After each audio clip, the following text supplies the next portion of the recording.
So next time you click a photograph, do this to ensure that you get a 100% correct review of the photograph that you've taken.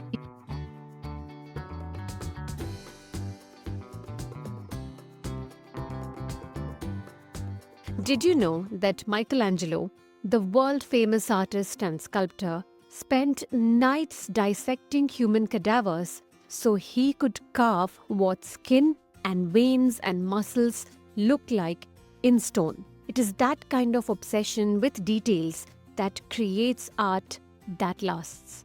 And it might be a long shot, but it's the same with us photographers.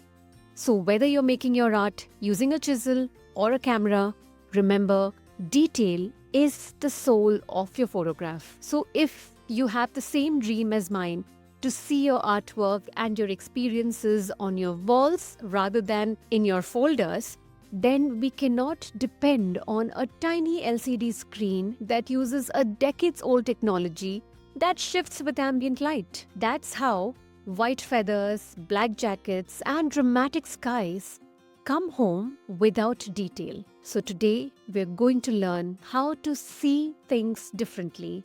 We're going to learn a very important tool in photography, a very underutilized one at that, the histogram. I mean, if you think about it, the histogram is like Morse code. It's objective and it's fast. And it's a lot easier than you think. So give me 5 minutes and I'll show you exactly how to use your histogram and review your photographs in under 5 seconds, a way that will ensure that you never have to lose important details ever again. So, let's begin. What is a histogram? In simple words, if you take the pixels of your photo and group them together based on their brightness from black to white, you get a graph, and this graph is your histogram. On the extreme left, you've got your pure blacks.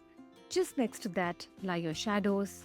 Then come the midtones, followed by the highlights, and finally, on the far right, you have your pure whites. Even if you don't remember this technical definition of what a histogram is, it's okay. What you really need to know are the next 3 points, which will actually tell you how to use your histogram in order to get the correct exposure. Point number 1. Height is irrelevant. So next time you look at a histogram, do not get bogged down by the height of the histogram.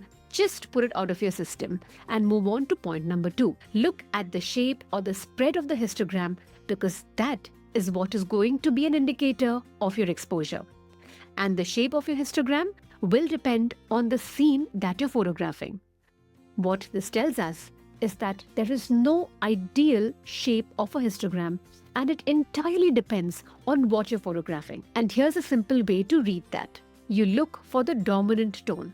If you have a dark scene, then a left-leaning histogram is normal.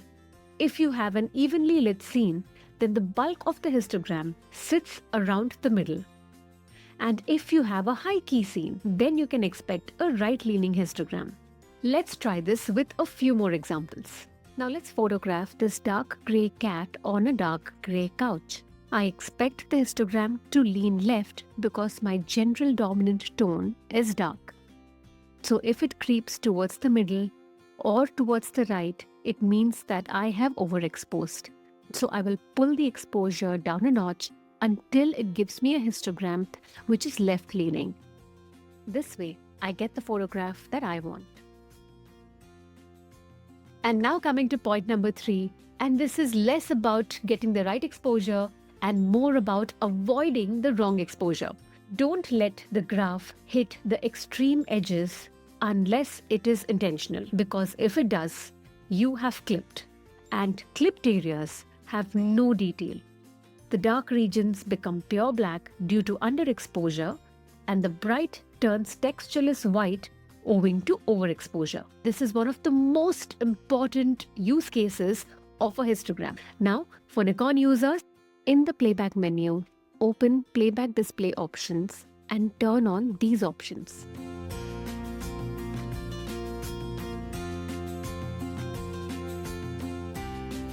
There you go. Now, remember, it is easier to lose details in highlights than it is in shadows.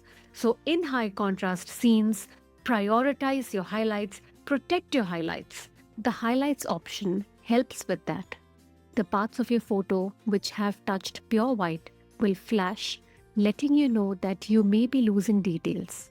Now, if you are wondering what the RGB histogram is, it is your histogram across your color channels. So if you see this, don't panic. The concept and all the 3 points remain the same.